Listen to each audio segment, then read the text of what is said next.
போல் பாக்கிய செல்வம் புவியில் இல்லையே. புவி நிரம்ப பொன் தந்தாலும் இப்பளிக்கு ஈடில்லையே.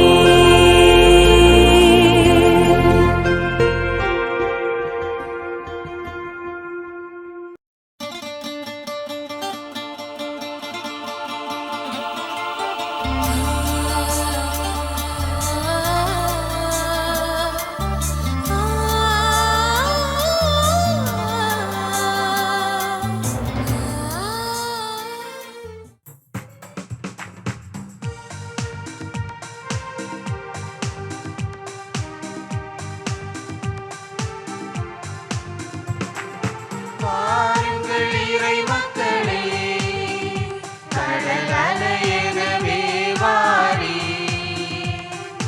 வாருங்கள் இறை மக்களே, கடல் அலையெனவே வாரி.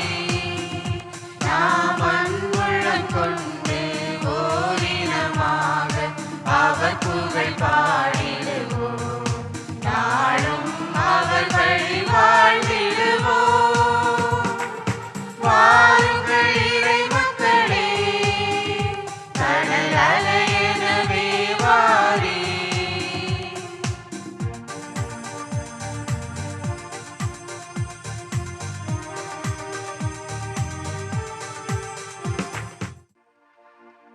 தந்தை மகன் தூய ஆவியாரின் பெயராலே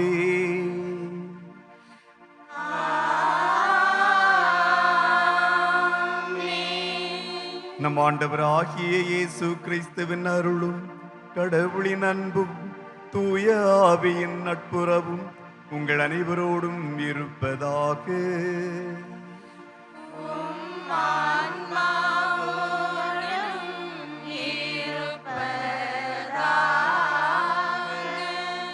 இனிய இதயங்களே, நமது கத்தோலிக்க திரு அவையின் 60வது உலக தொடர்பு நாள் விழாவிற்கு உங்களை அன்புடன் வரவேற்கின்றோம்.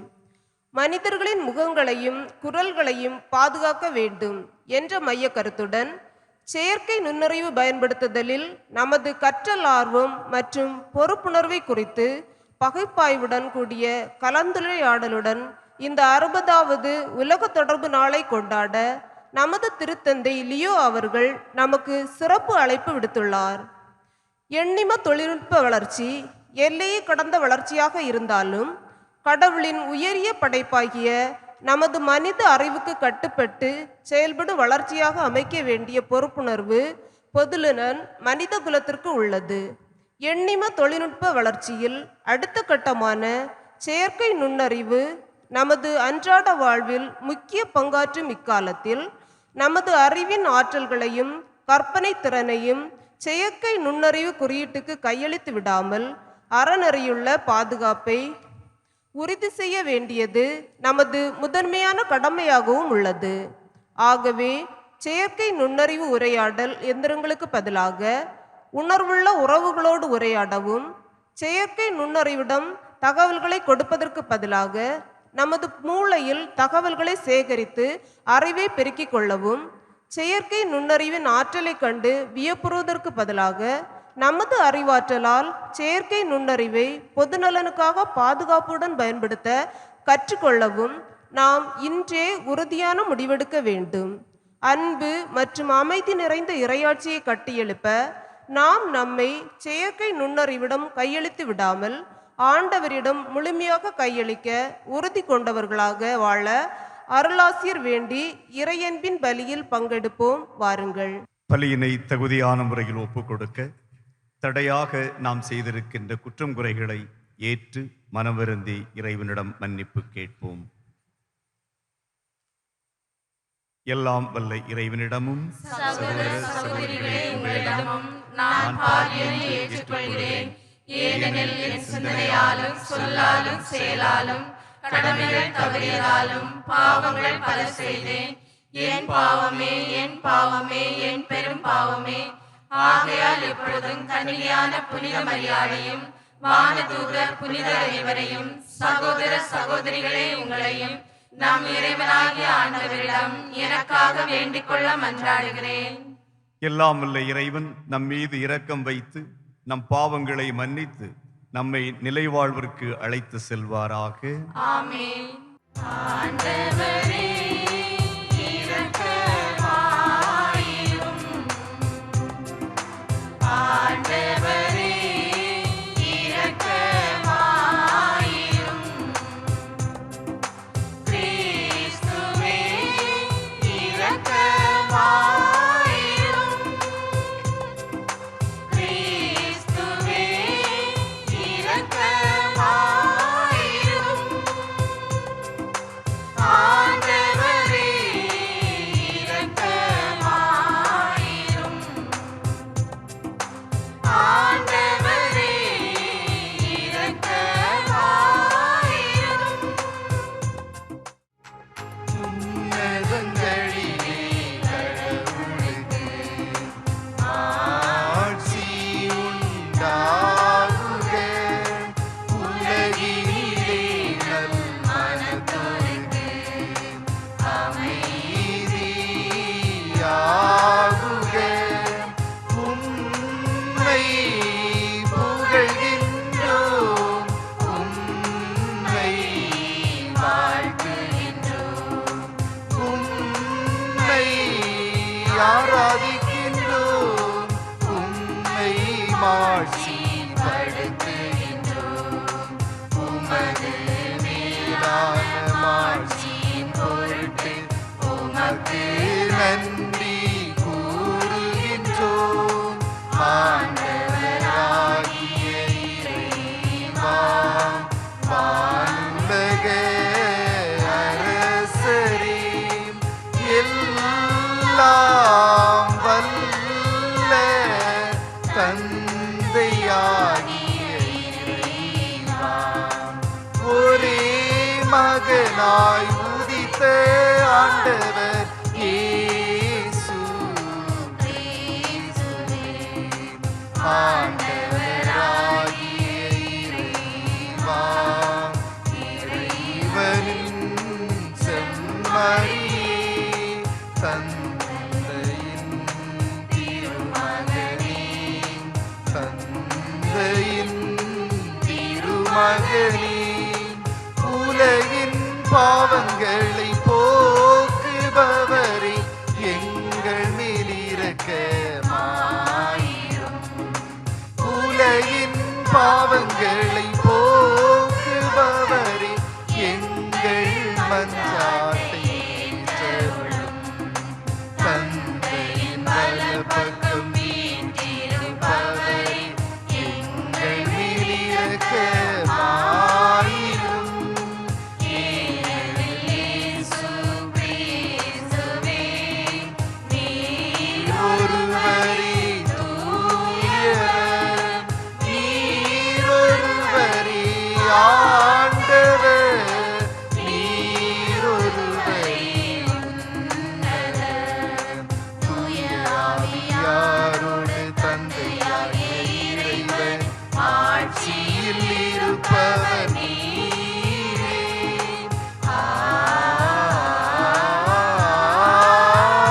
ஆமென். மன்றாடுவோமாக. கருணை கடலாம் தெய்வமே இறைவா, தவறி நடப்போர் நன்னறிக்கு திரும்பி வர அவர்களுக்கு உமது உண்மையின் ஒளியை காட்டுகின்றீர். கிறிஸ்தவ நம்பிக்கையை கடைபிடிப்போர் அனைவரும் தம் பெயருக்கு பொருந்தாதவற்றை விலக்கவும் ஏற்றவற்றை செயல்படுத்தவும் செய்தருள்வீராக. உம்மோடு தூய ஆவியாரின் ஒன்றிப்பில் இறைவனாய் என்றென்றும் வாழ்ந்து ஆட்சி செய்கின்ற எங்கள் ஆண்டவரும் உம் திருமகனுமாகிய இயேசு கிறிஸ்து வழியாக உம்மை மன்றாடுகின்றோம்.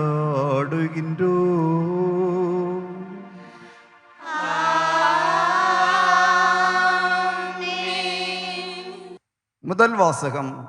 மழை நிலத்தை நினைத்து விளைய செய்கிறது. இறைவாக்கினர் எசையா நூலிலிருந்து வாசகம். அதிகாரம் 55, இறைவார்த்தைகள் 10 முதல் 11 முடிய. ஆண்டவர் கூறுவது: மழையும் பனியும் வானத்திலிருந்து இறங்கி வருகின்றன. அவை நிலத்தை நனைத்து முளை அரும்பி வளர செய்து விதைப்பவனுக்கு விதையையும் உண்பவனுக்கு உணவையும் கொடுக்காமல் அங்கு திரும்பி செல்வதில்லை. அவ்வாறே என் வாயிலிருந்து புறப்பட்டு செல்லும் வாக்கும் இருக்கும். அது என் விருப்பத்தை செயல்படுத்தி எதற்காக நான் அதை அனுப்பினேனோ அதை வெற்றிகரமாக நிறைவேற்றாமல் வெறுமையாய் என்னிடம் திரும்பி வருவதில்லை. ஆண்டவரின் அருள்வாக்கு. இறைவனுக்கு நன்றி. நீங்கள் சொல்ல வேண்டிய பல்லவி: நல்ல நிலத்தில் விழுந்த விதைகளோ விளைச்சலை கொடுத்தன. நல்ல நிலத்தில் விழுந்த விதைகளோ விளைச்சலை கொடுத்தன. மண்ணுலகை பேணி அதன் நீர் வளத்தையும் நில வளத்தையும் பெருக்கினீர். கடவுளின் ஆறு கரை புரண்டோடியது. அது தானியங்களை நிரம்ப விளை செய்தது. பல்லவி: நல்ல நிலத்தில் விழுந்த விதைகளோ விளைச்சலை கொடுத்தன. நீரே அவற்றை இவ்வாறு விளைய செய்துள்ளீர். அதன் படைசால்களில் தண்ணீர் நிறைந்தோட செய்தீர். அதன் கரையோர நிலங்களை பரம்படித்து மென்மலையால் மிருதுவாக்கினீர். அதன் வளமைக்கு ஆசி வழங்கினீர். பல்லவி: நல்ல நிலத்தில் விழுந்த விதைகளோ விளைச்சலை கொடுத்தன. ஆண்டு முழுவதும் உமது நலத்தால் முடி சூட்டுகின்றீர். உம்முடைய வழிகளெல்லாம் வளங்கொழிக்கின்றன. பாலை நிலத்தில் மேய்ச்சல் நிலங்கள் செழுமை பொங்குகின்றன. குன்றுகள் அக்களிப்பை இடைக்கச்சையாய் அணிந்துள்ளன. பல்லவி: நல்ல நிலத்தில் விழுந்த விதைகளோ விளைச்சலை கொடுத்தன. புல்வெளிகள் மந்தைகளை ஆடையென கொண்டுள்ளன. பள்ளத்தாக்குகள் தானியங்களால் தங்களை போர்த்தி கொண்டுள்ளன. அவற்றில் எங்கும் ஆரவாரம், எம்மருங்கும் இன்னிசை. பல்லவி: நல்ல நிலத்தில் விழுந்த விதைகளோ விளைச்சலை கொடுத்தன. இரண்டாம் வாசகம். கடவுளின் மக்கள் வெளிப்படுவதை காண்பதற்காக படைப்பே பேராவலோடு காத்திருக்கிறது. திருத்தூதர் பவுல் ரோமையருக்கு எழுதிய திருமுகத்திலிருந்து வாசகம். அதிகாரம் 8, இறை வார்த்தைகள் 18 முதல் 23 வரை உள்ள இறை வார்த்தைகள். சகோதர சகோதரிகளே, இக்காலத்தில் நாம் படும் துன்பங்கள் எதிர்காலத்தில் நமக்காக வெளிப்பட போகிற மாட்சியோடு ஒப்பிட தகுதியற்றவை என நான் எண்ணுகிறேன். இம்மாட்சியுடன் கடவுளின் மக்கள் வெளிப்படுவதை காண்பதற்காக படைப்பே பேராவலோடு காத்திருக்கிறது. ஏனெனில் படைப்பு பயனற்ற நிலைக்கு உட்பட்டுள்ளது. தானே விரும்பியதால் அப்படி ஆகவில்லை, அதை உட்படுத்தினவரின் விருப்பத்தால் அவ்வாறு ஆயிற்று. எனினும் அது எதிர்நோக்க இழந்த நிலையில் இல்லை. அது அழிவுக்கு அடிமைப்பட்டிருக்கும் நிலையிலிருந்து விடுவிக்கப்பட்டு கடவுளின் பிள்ளைகளுக்குரிய பெருமையையும் விடுதலையையும் தானும் பெற்றுக்கொள்ளும் என்கிற எதிர்நோக்கோடு இருக்கிறது.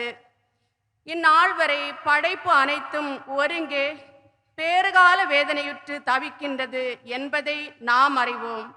படைப்பு மட்டுமல்ல, முதல் கொடையாக தூய ஆவியை பெற்றுக்கொண்டுள்ள நாமும் கடவுள் நம்மை பிள்ளைகளாக்கும் போது நாளை, அதாவது நம் உடலை விடுவிக்கும் நாளை எதிர்நோக்கி பெருமூச்சு விடுகிறோம்.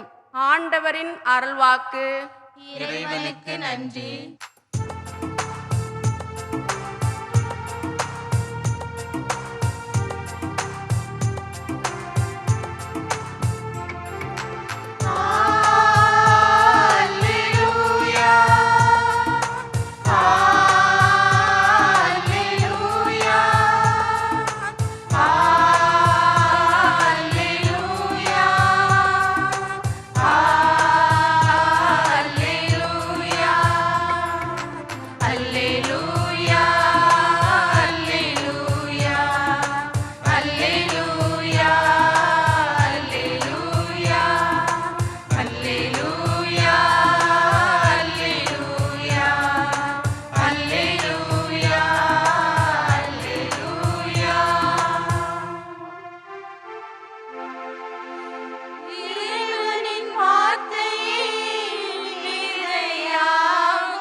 ஆண்டவர் உங்களோடு இருப்பாராக.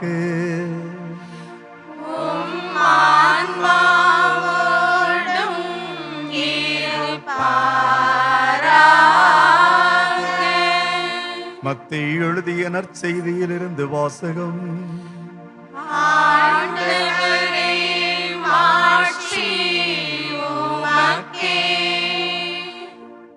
மத்தேயு எழுதிய நற்செய்தி 13ஆம் அதிகாரம் 1 முதல் 23 முடிய உள்ள இறைவார்த்தைகள்.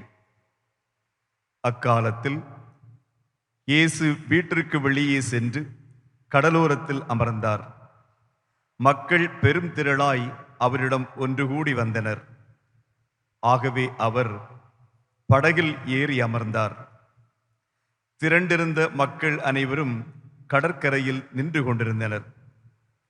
அவர் உவமைகள் வாயிலாக பலவற்றை குறித்து அவர்களோடு பேசினார்.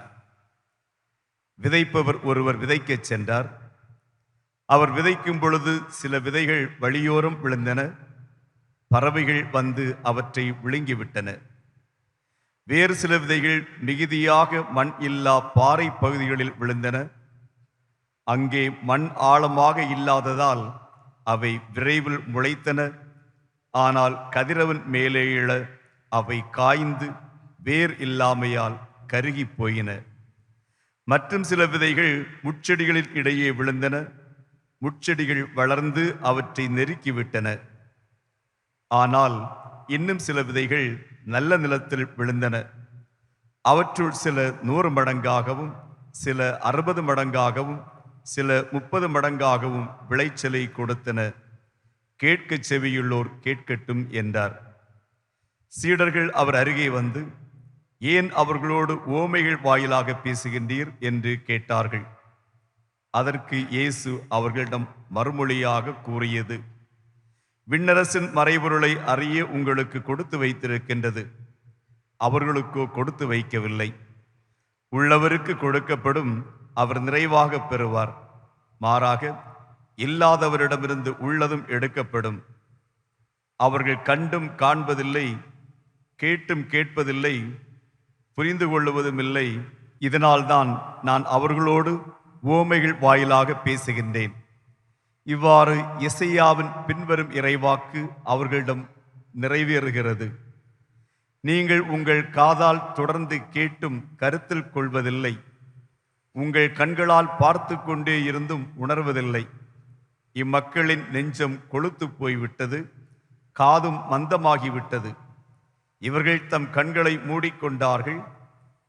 எனவே கண்ணால் காணாமலும் காதால் கேளாமலும் உள்ளத்தால் உணராமலும் மனம் மாறாமலும் இருக்கின்றார்கள். நானும் அவர்களை குணமாக்காமல் இருக்கின்றேன். உங்கள் கண்களோ பேறு பெற்றவை, ஏனெனில் அவை காண்கின்றன. உங்கள் காதுகளும் பேறு பெற்றவை, ஏனெனில் அவை கேட்கின்றன. நான் உறுதியாக உங்களுக்கு சொல்கின்றேன், பல இறைவாக்கினர்களும் நேர்மையாளர்களும் நீங்கள் காண்பவற்றை காண ஆவல் கொண்டிருந்தார்கள், ஆனால் அவர்கள் காணவில்லை. நீங்கள் கேட்பவற்றை கேட்க விரும்பினார்கள், ஆனால் அவர்கள் கேட்கவில்லை. எனவே விதைப்பவர் உவமையை பற்றி கேளுங்கள். வழியோரம் விதைக்கப்பட்ட விதைகளுக்கு ஒப்பானோர் இறையாட்சியை குறித்த இறை வார்த்தையை கேட்டும் புரிந்து கொள்ள மாட்டார்கள். அவர்கள் உள்ளத்தில் விதைக்கப்பட்ட விதைகளை தீயோன் கைப்பற்றி செல்வான். பாறை பகுதிகளில் விதைக்கப்பட்ட விதைகளுக்கு ஒப்பானோர் இறை வார்த்தையை கேட்டவுடன் அதை மகிழ்ச்சியோடு ஏற்றுக்கொள்ளுவார்கள். ஆனால் அவர்கள் வேறற்றவர்கள். எனவே அவர்கள் சிறிது காலமே நிலைத்திருப்பார்கள்.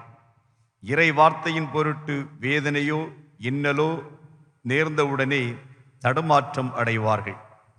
முட்செடிகளுக்கு இடையில் விழுந்த விதைகளுக்கு ஒப்பானோர் இறை வார்த்தையை கேட்டும் உலக கவலையும் செல்வ மாயையும் அவ்வார்த்தையை நெருக்கி விடுவதால் பயன் அளிக்க மாட்டார்கள். நல்ல நிலத்தில் விதைக்கப்பட்ட விதைகளுக்கு ஒப்பானோர் இறை வார்த்தையை கேட்டு புரிந்து கொள்ளுவார்கள்.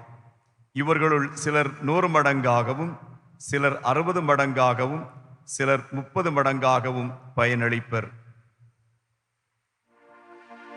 ஆண்டவரின் அருள்வாக்கு. கிறிஸ்துவே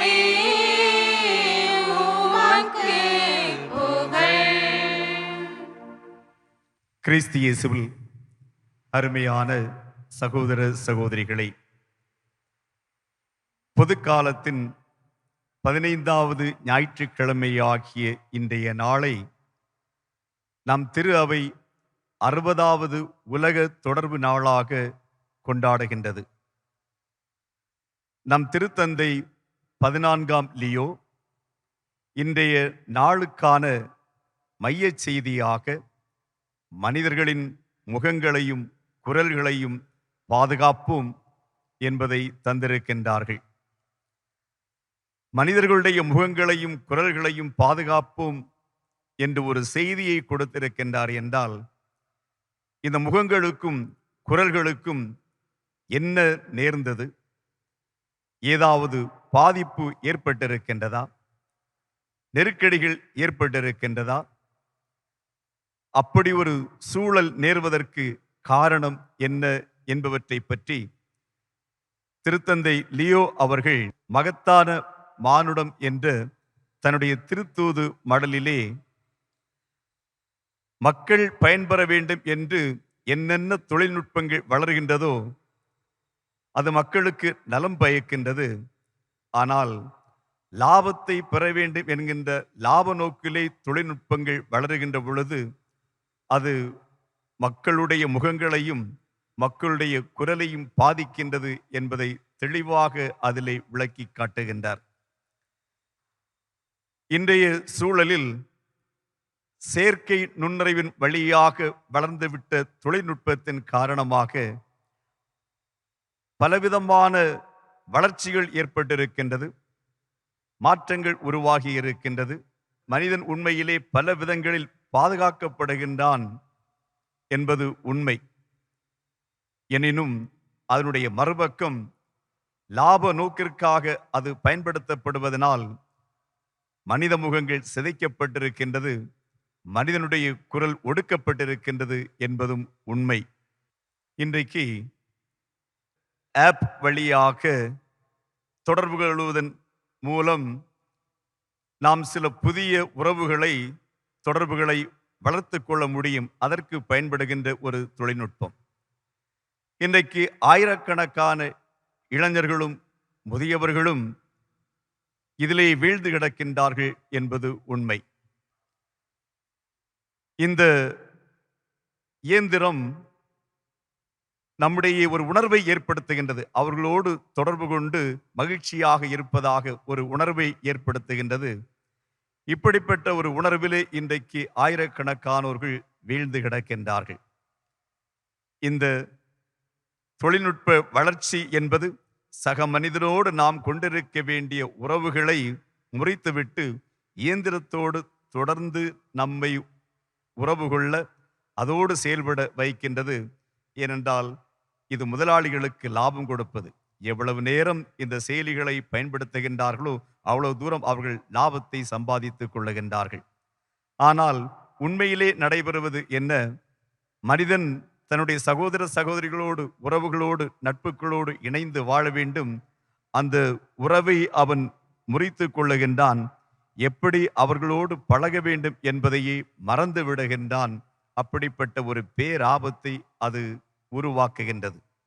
உண்மையான நிஜ மனிதர்களை உள்ளத்திலே பதித்திருக்க வேண்டும்.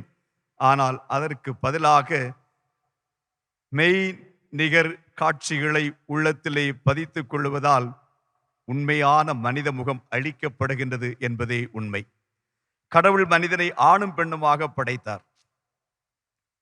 துவக்க நூலிலே சொல்லப்பட்டது போல கணவன் தன் தாய் தந்தையரை விட்டு தன்னுடைய மனைவியோடு கூடியிருப்பான், இருவரும் ஒருவராக இருப்பர், நல்லதொரு குடும்பத்தை அமைத்து இவர்கள் வாழ வேண்டும் என்று கடவுள் மனிதனை உருவாக்கி இருக்கின்றார். ஆனால் இந்த மெய்நிகர் காட்சிகளிலே வீழ்ந்து கிடக்கின்றவர்கள் குடும்பத்தை உருவாக்குவதற்கு முன் வருவது இல்லை. இங்கே மனிதம் என்பது அழிக்கப்படுகின்றது. அது மட்டுமல்ல, இன்றைக்கு நாம் என்ன சொல்லுகின்றோம்? இந்த திரு அவை இணைந்து பயணிக்க வேண்டும், இணைந்து பயணிக்கின்ற திரு அவையாக இருக்க வேண்டும் என்று. தொழில்நுட்பங்களினால் உருவாக்கப்பட்ட மெய்நிகர் காட்சிகளிலே மூழ்கி கிடக்கின்ற இவர்கள் எவ்வாறு இந்த திரு அவையோடு இணைந்து பயணிக்க முடியும்?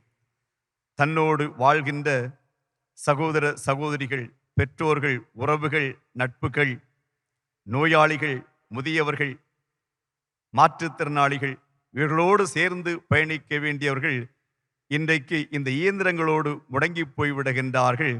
அங்கே மனிதம் என்பதும் மனித மாண்பு என்பதும் அழிக்கப்படுவதை நாம் பார்க்கின்றோம். சில மாணவர்கள் 12ஆம் வகுப்பு படிக்கின்ற மாணவர்களிடம் உரையாடிய பொழுது, நீங்கள் விளையாடுவீர்களா? விளையாடுவோம். என்ன விளையாடுகின்றீர்கள்? Football விளையாடுறோம், cricket விளையாடுறோம். இதை கேட்பதற்கு சந்தோஷமாக இருந்தது.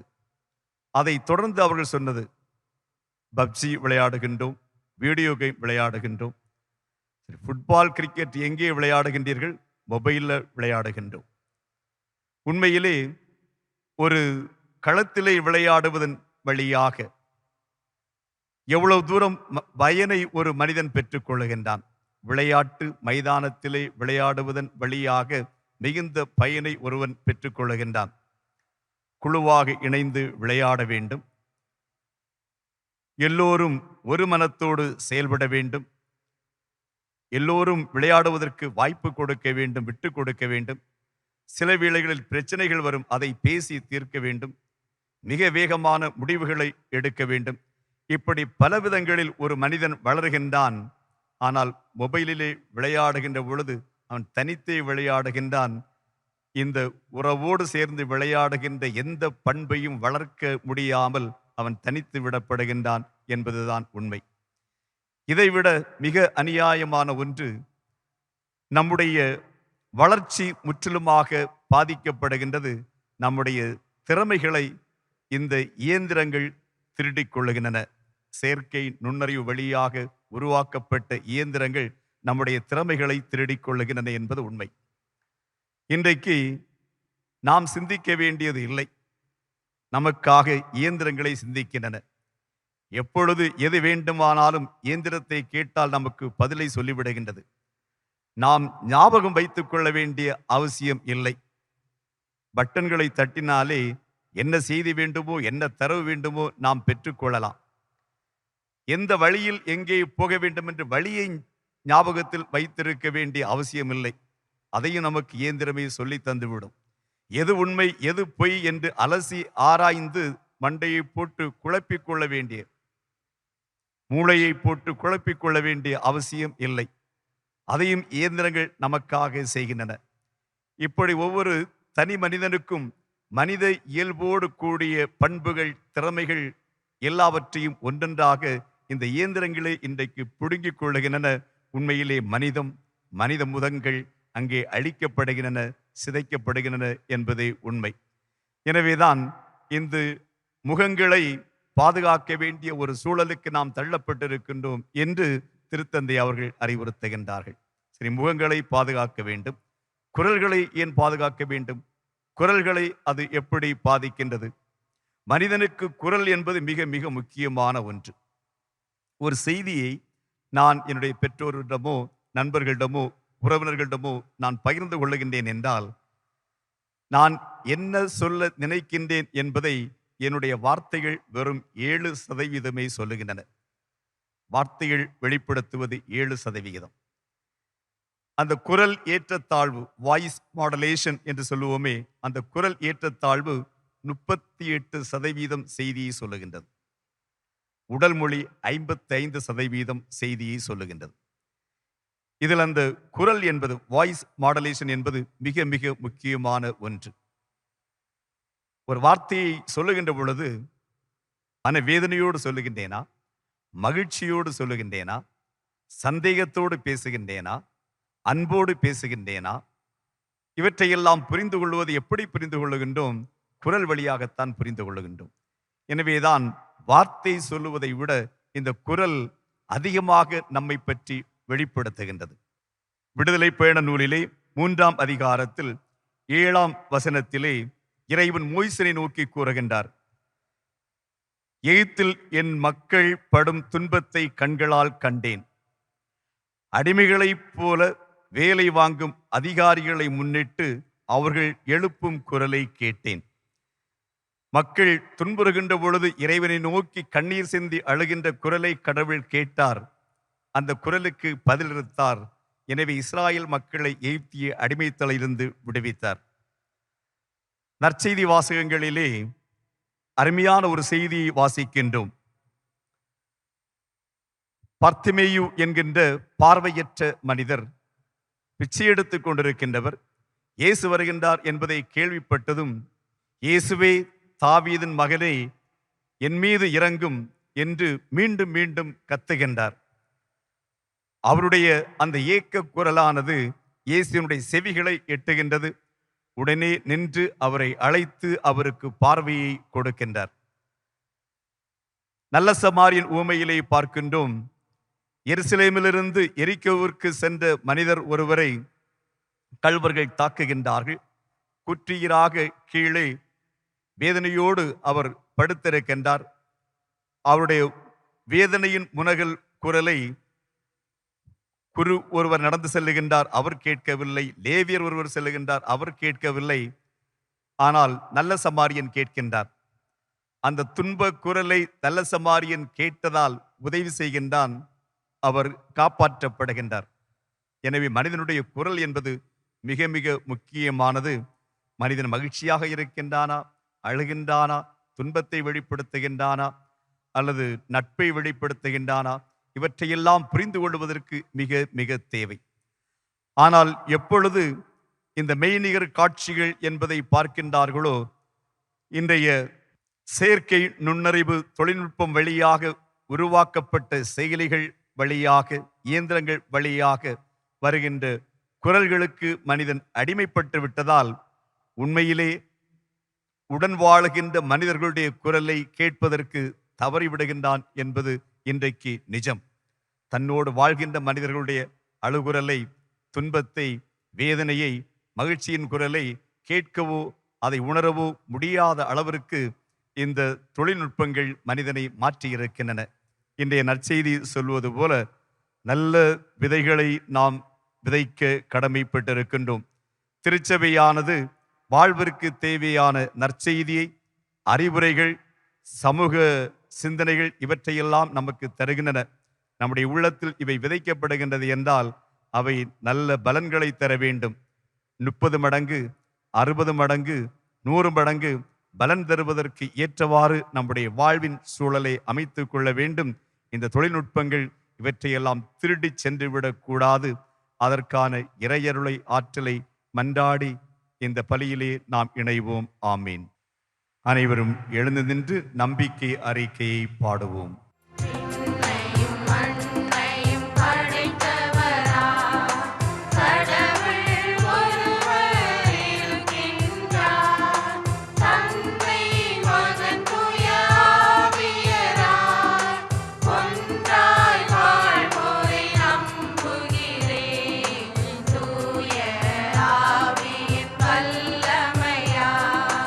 இறைமகன் நமக்காய் மனிதரானார்.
அன்பிற்கினிய சகோதர சகோதரிகளே, மனிதனின் உயரிய கண்டுபிடிப்பாக எண்ணிம தொழில்நுட்பம் அமைந்திருந்தாலும் அதனை கண்டுபிடித்திடும் திறனை கடவுளே வழங்கினார் என்பதை நாம் ஒருபோதும் மறக்கலாகாது.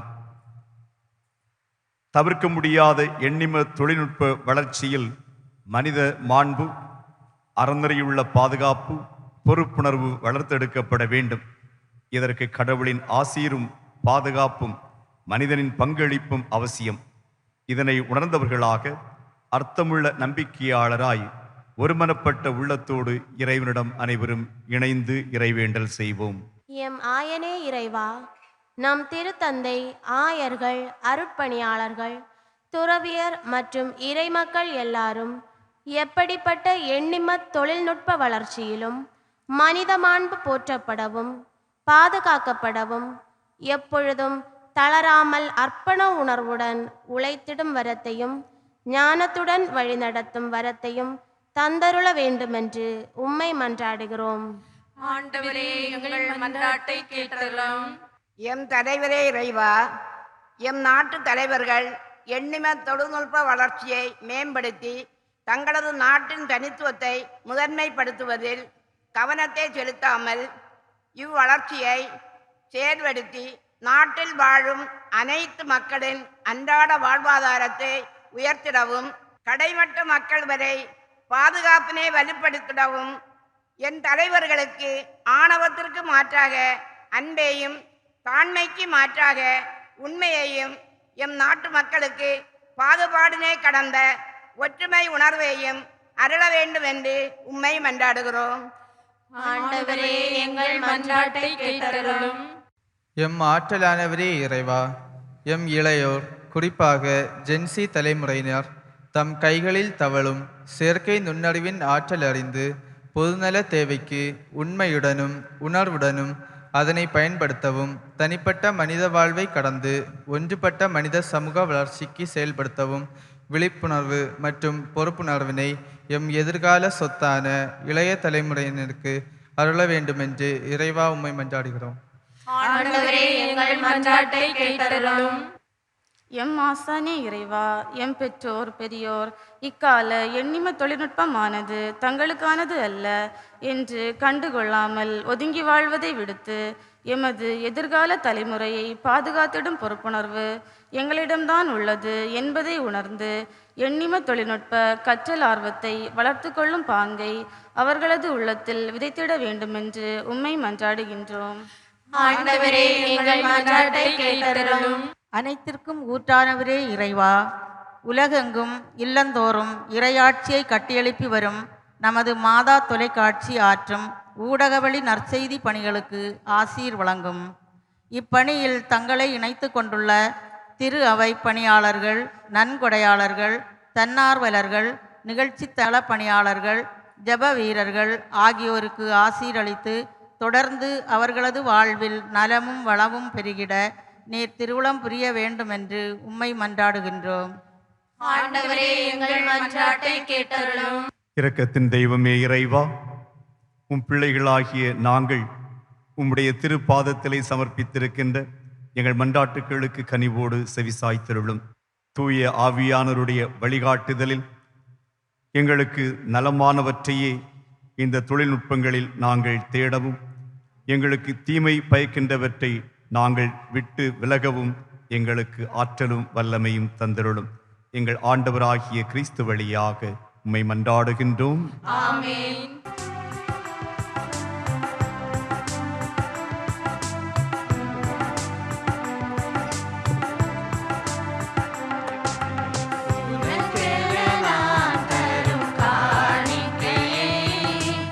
உவப்புடன்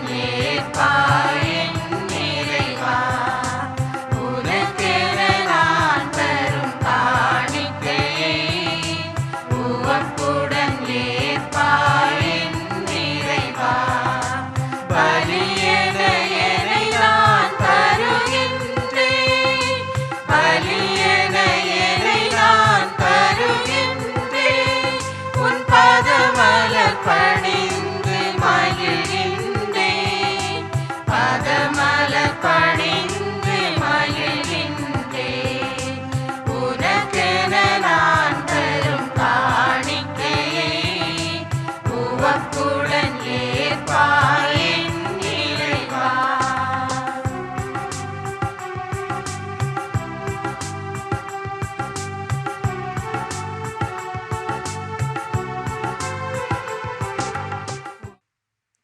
சகோதர சகோதரிகளே, நாம் அனைவரும் இணைந்து ஒப்புக் கொடுக்கின்ற இப்பலி எல்லாம் வல்ல தந்தையாகிய இறைவனுக்கு ஏற்றதாகும்படி ஜெபியுங்கள். ஆண்டவர் தமது பெயரின் புகழ்ச்சிக்காகவும் மாட்சிக்காகவும் நமது நன்மைக்காகவும் புனித திரு அவை அனைத்து நலனுக்காகவும் உமது கையிலிருந்து இப்பலியை ஏற்றுக்கொள்வாராக. ஆண்டவரே, உம்மை நோக்கி மன்றாடும் திரு அவையின் காணிக்கைகளை கண்ணோக்கி அருளும். நம்பிக்கையாளர்கள் புனிதத்தில் வளர உதவும் உணவாக இவற்றை எங்களுக்கு மாற்றியருள்வீராக. எங்கள் ஆண்டவராகிய கிறிஸ்து வழியாக உம்மை மன்றாடுகின்றோ.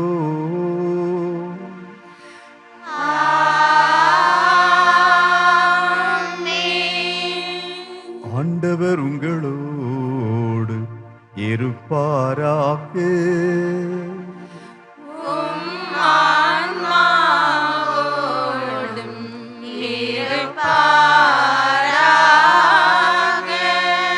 இதயங்களை மேலே எழுப்புங்கள்.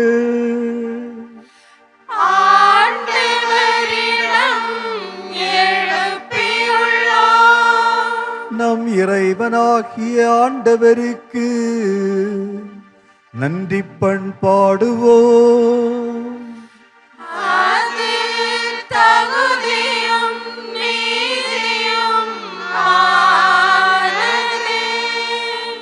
ஆண்டவரே, தூயவரான தந்தையே, என்றும் உள்ள எல்லாம் வல்ல இறைவா, எந்நாளும் எவ்விடத்திலும் நாங்கள் உமக்கு நன்றி செலுத்துவது மெய்யாகவே தகுதியும் நீதியும் ஆகும். எங்கள் கடமையும் மீட்புக்குரிய செயலுமாகும். ஏனென்றால் நீர் உலகு அனைத்தையும் படைத்தீர், காலங்களின் மாற்றங்களையும் முறைப்படுத்தினீர், உமது சாயலில் மனிதனை உருவாக்கினீர்.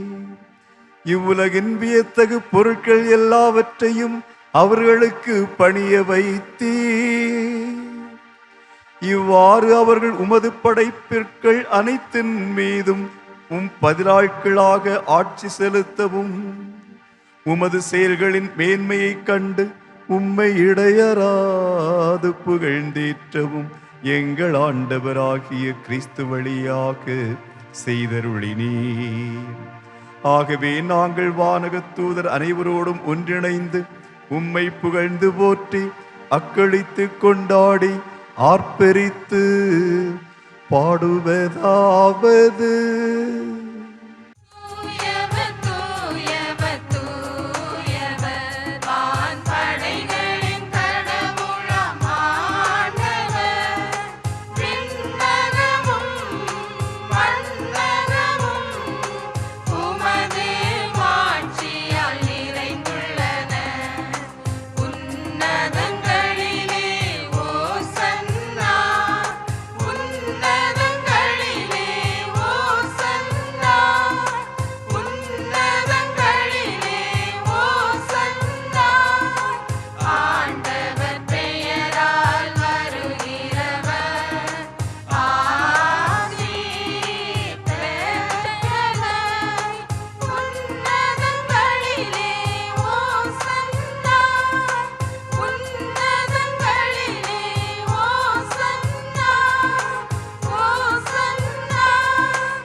ஆண்டவரே, நேர்மையாகவே தூயவர், தூய்மை அனைத்திற்கும் ஊற்று. ஆகவே உம்முடைய ஆவியை பொழிந்து இக்காணிக்கைகளை தூய்மைப்படுத்த உம்மை வேண்டுகின்றோம்.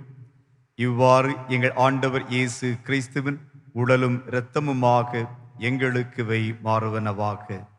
அவர் பாடுபட உளம்கனிந்து தம்மை கையளித்த போது அப்பத்தை எடுத்து உமக்கு நன்றி செலுத்தி அதை பிட்டு தம் சீடர்களுக்கு அளித்து அவர் கூறியதாவது: அனைவரும் இதிலிருந்து பெற்று உண்ணுங்கள், ஏனெனில் இது உங்களுக்காக கையளிக்கப்படும் என் உடல்.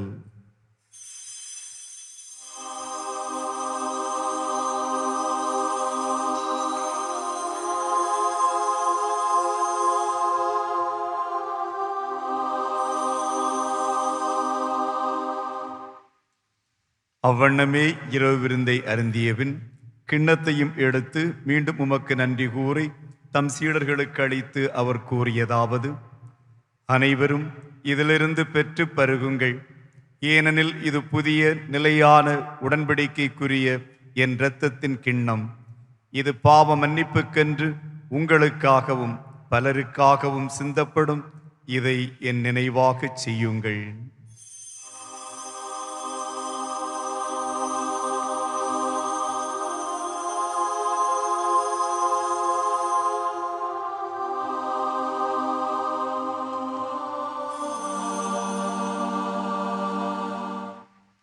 நம்பிக்கையின் மறைபொருள்.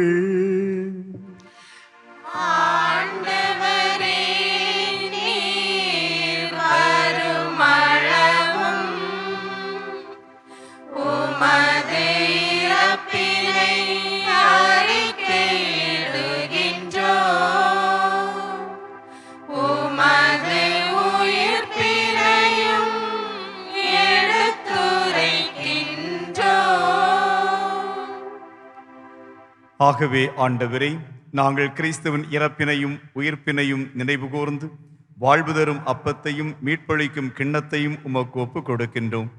உம் திருமுன் நின்று உமக்கு ஊழியம் புரிய தகுந்தவர்கள் என எங்கள் அனைவரையும் ஏற்றுக்கொண்டீர். எனவே உமக்கு நன்றி செலுத்துகின்றோம். மேலும் கிறிஸ்துவின் உடலிலும் இரத்தத்திலும் பங்கு கொள்ளும் எங்களை தூய ஆவியார் ஒன்று சேர்க்க வேண்டுமென உம்மை தாழ்மையோடு மன்றாடுகின்றோம். ஆண்டவரே, உலகெங்கும் பரவியிருக்கும் உமது திரு அவையை நினைவு கூர்ந்தருளும். எங்கள் திருத்தந்தை லியோ, எங்கள் ஆயர் ஆல்பர்ட் அனஸ்தாஸ், எல்லா திருநிலையினர் ஆகிய அனைவரோடும் உமது திரு அவை அன்பில் நிறைவு பெறச் செய்தருளும். மேலும் உயிர்த்தெழும் எதிர்நோக்கோடு துயில் கொள்ளும் எங்கள் சகோதர சகோதரிகளையும் இறந்தோர் அனைவரையும் இரக்கத்தோடு நினைவு கூர்ந்து உமது திருமுக ஒளியினுள் ஏற்றருளும். எங்கள் அனைவர் மீதும் இரக்கமாயிரும். கடவுளின் கன்னை தாயான புனித மரியா, அவருடைய கணவரான புனித யோசேப்பு, புனித திருத்தூதர்கள், இவ்வுலகில் உமக்கு உகந்தவர்களாக இருந்தோர் ஆகிய புனிதர் அனைவருடனும் நாங்கள் நிலை வாழ்வில் பங்கு கொள்ளும் தகுதி பெற்று உம் திருமகன் இயேசு கிறிஸ்து வழியாக உம்மை புகழ்ந்தேற்றும் வரமருள மன்றாடுகின்றோம்.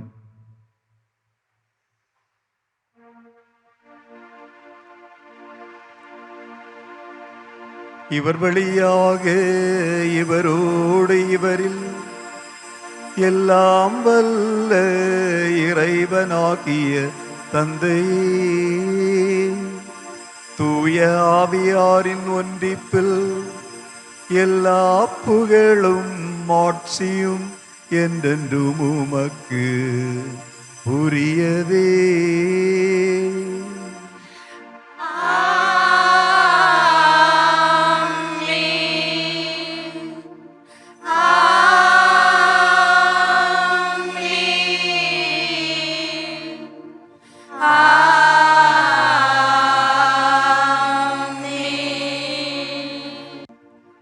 இறைமகன் கிறிஸ்து நமக்கு போதித்தவாறு விண்ணரசையும் மண்ணுலகிலே மலர வேண்டும் என்று மன்றாடுவோம். விண்ணுலகில் இருக்கிற எங்கள் தந்தையே, உமது பெயர் தூயது என போற்றப் பெறுக. உமது ஆட்சி வருக. உமது திருவுள்ளம் விண்ணுலகில் நிறைவேறுவது போல மண்ணுலகிலும் நிறைவேறுக. எங்கள் அன்றாட உணவை இன்று எங்களுக்கு தாரும். எங்களுக்கு எதிராக குற்றம் செய்வோரை நாங்கள் மன்னிப்பது போல எங்கள் குற்றங்களை மன்னியும். எங்களை சோதனைக்கு உட்படுத்தாதேயும், தீமையிலிருந்து எங்களை விடுவித்தருளும். ஆண்டவரே, தீமை அனைத்திலும் இருந்து எங்களை விடுவித்து எங்கள் வாழ்நாளில் அமைதியை கனிவோடு அருள மன்றாடுகின்றோம். உமது இரக்கத்தின் உதவியால் நாங்கள் பாவத்திலிருந்து எப்போதும் விடுதலை பெற்று யாதொரு கலக்கமுமின்றி நலமாக இருப்போமாக. நாங்கள் எதிர்நோக்கி இருக்கும் பேரின்பத்திற்காகவும் எம் மீட்பராகிய இயேசு கிறிஸ்துவின் வருகைக்காகவும் காத்திருக்கின்றோம். ஏனெனில் ஆட்சியும் வல்லமையும் மாட்சியும் என்றென்றும் உமதே. ஆண்டவராகிய இயேசு கிறிஸ்துவே, அமைதியை உங்களுக்கு விட்டு செல்கின்றேன், என் அமைதியை உங்களுக்கு அளிக்கின்றேன் என்றும் திருத்தூதர்களுக்கு மொழிந்தீரே. எங்கள் பாவங்களை பாராமல் உமது திரு அவையின் நம்பிக்கையை கண்ணோக்கி உமது திருவிழத்திற்கு ஏற்ப அதற்கு அமைதியையும் ஒற்றுமையையும் அளித்தருள்வீராக. என்றென்றும் வாழ்ந்து ஆட்சி செய்கின்றவர் நீரே. ஆமென். ஆண்டவருடைய அமைதி உங்கள் அனைவரோடும் இருப்பதாக. உம் ஆன்மாவோடும் இருப்பதாக. ஒருவருக்கொருவர் கிறிஸ்து கொணர்ந்த அமைதியை பகிர்ந்து கொள்ளுவோம். அமைதி. உலகின் பாவம் போக்கும் இறைவனின் திருச்செம்மறியே, எம்மேல் இரக்கம் வைத்தருளும், எம்மேல் இரக்கம் வைத்தருளும். உலகின் பாவம் போக்கும் இறைவனின் திருச்செம்மறியே, எம்மேல் இரக்கம் வைத்தருளும், எம்மேல் இரக்கம் வைத்தருளும்.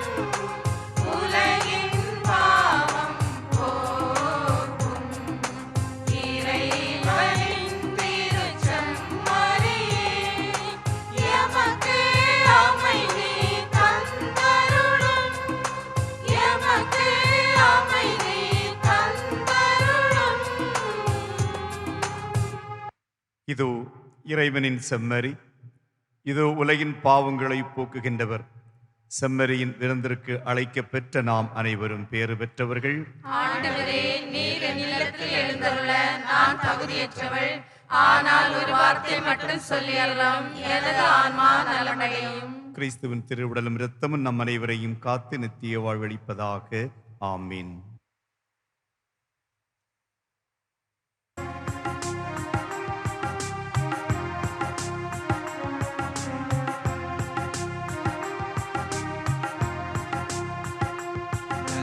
பலியாக தந்த தெய்வம் என் வாழ்விலே உறவாடும் நேரம் இது.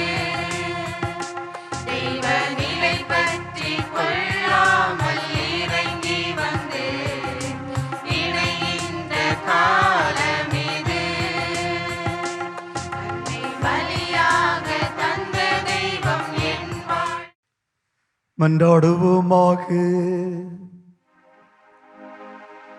ஆண்டவரே, உம்முடைய அருட்கொடைகளை பெற்றுக்கொண்ட நாங்கள் உம்மை வேண்டுகின்றோம்.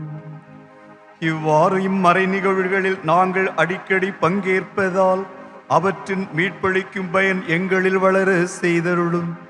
எங்கள் ஆண்டவராகிய கிறிஸ்து வழியாக உம்மை மன்றாடுகின்றோம்.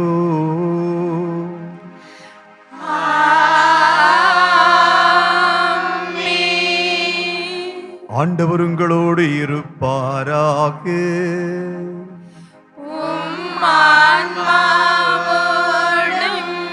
இருப்பாராக. சிறப்பு ஆசிரியருக்காக தலைவணங்கி ஜெபிப்போம். நல்லுலகை படைத்து நம் கரங்களில் ஒப்படைத்து நம் வாழ்வின் ஆதாரமாகிய தந்தை கடவுள் அவ்வுலகை பண்படுத்த நல்லறிவோடு செயல்பட நமக்கு ஞானத்தை அருள்வாராக.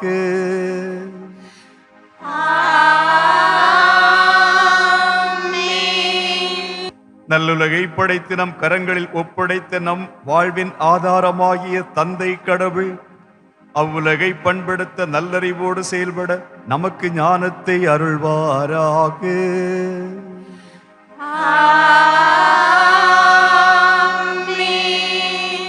நல்லுலகில் நன்மைகளை மட்டுமே விதைத்திட தம்மை உடைத்து கொடுத்த இறைமகன் இயேசு அவ்வுலகில் நற்மதிப்பீடுகளை விதைத்திட நமக்கு அன்பான உள்ளத்தை தந்தருள்வாராக.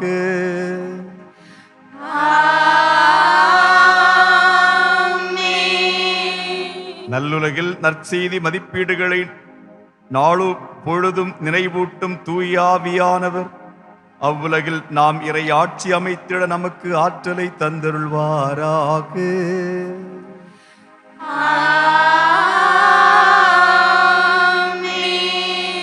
எல்லாம் வல்ல இறைவன் தந்தை மகன் தூயாவி உங்கள் அனைவரையும் ஆசீர்வதிப்பாராக.